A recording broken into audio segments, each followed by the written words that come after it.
everyone, it's Claire from ScrappyNerdUK, and as promised I'm back with a couple of videos of some flip throughs of layouts that I've created. I think these are pretty much all the ones that I've created over the last couple of months that I haven't filmed a video for YouTube, so I thought I'd give you a quick share on here. I'll try and remember where these were from as well. So this one here was a challenge in the Happy Scrappy Paige Evans Happy Scrappy Facebook group, and it was to scrap lift her layout where she'd used all the triangles and put like a chevron pattern across the page. So there was that one. Then we have this one here. This was using up some older Paige Evans Pick Me Up, was it? I think so. And just using all of these squares down here. I think this was for a challenge as well. I can't remember. But this was James's birthday this year. And then this one here is the first layout I've created. Second layout I've created for a childhood album for my husband as well, and I bit the bullet and I went with that green paper from Chamel's Never Grow Up, and a cute photo of my husband when he was a baby. So this is going to go into his dedicated album. Then we have this one here. I'm in absolute love with Doodlebug products. I have been for a while, and I bit the bullet and actually bought a whole collection. And this one is the Hello collection. I love the pinks, I love the navies. It's just, this is me all over. So I did this for a challenge as well in one of the Facebook groups, and just some photos of my nieces. And I know that they watch these videos. So hi Katie, hi Lola, and hi Courtney, and hi AJ as well, because they'll be watching also. Then we have this one here. This is from a Go Getaway retreat, I think it was, and this layout was created, or the inspiration was from Nikki Rowland, and she cut all of these little squares and then had them in, I can't remember, she had them in a different pattern, was it? Oh, I think it was a square actually, and I decided to do go a little bit off piste as I normally do. And this one here, Lockdown Desserts. This one here is using the gorgeous Garden Party collection from Maggie Holmes, and this is an older photo from our friend's daughter's christening many years ago. I haven't written that was what that post-it was for, the 24th of June 2012. So this is going into, I've got a few gaps in my album, so this layout is going into that album. Then we have this layout here, and this is using one of the new Pink Fresh Studio collections, called Keeping It Real. Yes, and this paper here was all of the circles. So what I actually did was I just cut this section out of the circle paper and this section, and then I cut some of the other circles and sort of tucked them in, added them up on foam, added some sequins, some enamel dots, and just some extra pieces of ephemera. And I love how this one turned out. Then we have this one here. This is an older one as well, or an older photo. And this is from, this might be from 2012 as well. I can't quite remember. I need to go and figure it out. It's my husband's cousin's wedding. And I had a gap in the album with a photograph to scrap. So I pulled that one out. And this here was like the speciality paper, all the tickets. So I've just pulled the tickets apart. I've left all of the perforation marks because I think it just adds texture, and I've stitched through a few of them. And this is using an older Maggie Holmes collection carousel, so it was nice to get some more of that used up. Then we have this one here. Again, this is using the newer Pink Fresh Keeping It Real collection, photographs in a like a photo strip of my dog and my granddad. She's very nervous around other people, and when the biscuit tin came out, then she was his best friend.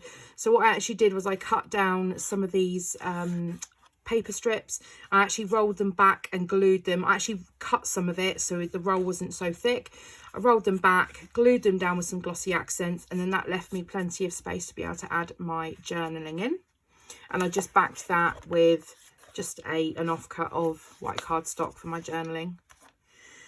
Then this one here, I used Chamel Head in the Clouds, and this I've been doing over in my Facebook group. I have been posting over there every week, so if you're not part of the Facebook group, just head on over to Facebook and search for Scrappy Nerd Society.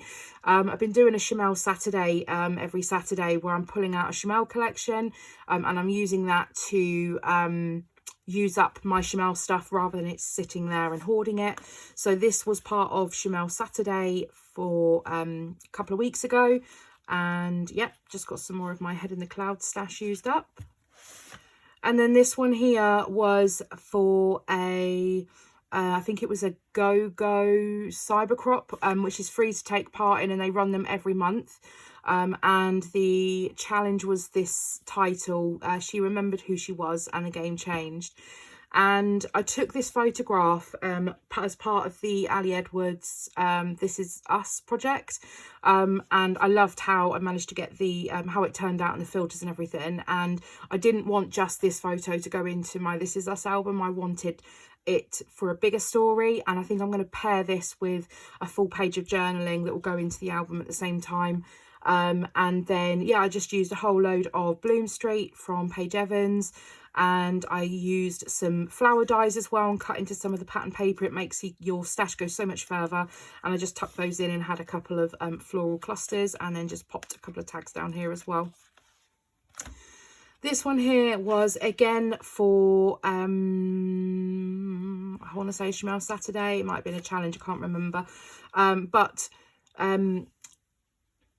Someone was showing that they were using the field trip collection to document their Harry Potter photos, and I thought, you know what, I'm gonna give it a go. And it was Lisa, so if you're watching, Lisa, thank you very much for the inspiration for this. And so I got out field trip, and I just went to town on all of the library cards that was on one 12 by 12 sheet. I fussy cut all of those, added some extra bits and bobs on, and this lightning bolt was in the journaling pad, so I actually just cut that off. And obviously Harry Potter with his lightning bolt scar was perfect to be able to add my journaling. So yep, that is the start of documenting the Harry Potter tour. And I haven't date stamped this, but it was in 2010, I think. I might be wrong, I need to figure that out.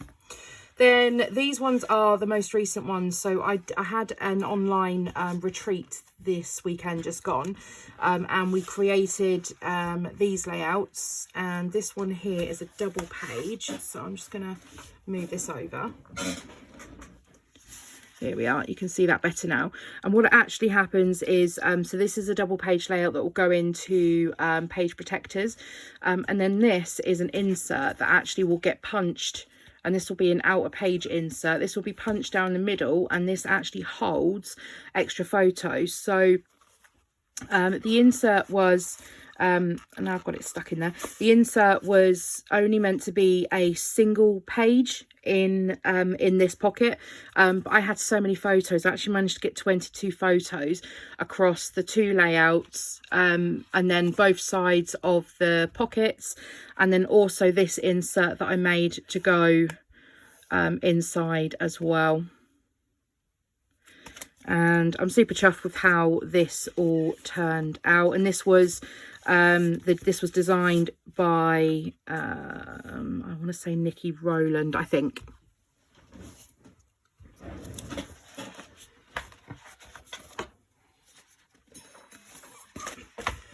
Last couple for this video. So this is another one from the weekend just gone as well, and this was using the Paige Evans Go the Scenic Route collection, and this one was designed by Kiri. And this is the Paige Evans Polaroid frame cut file.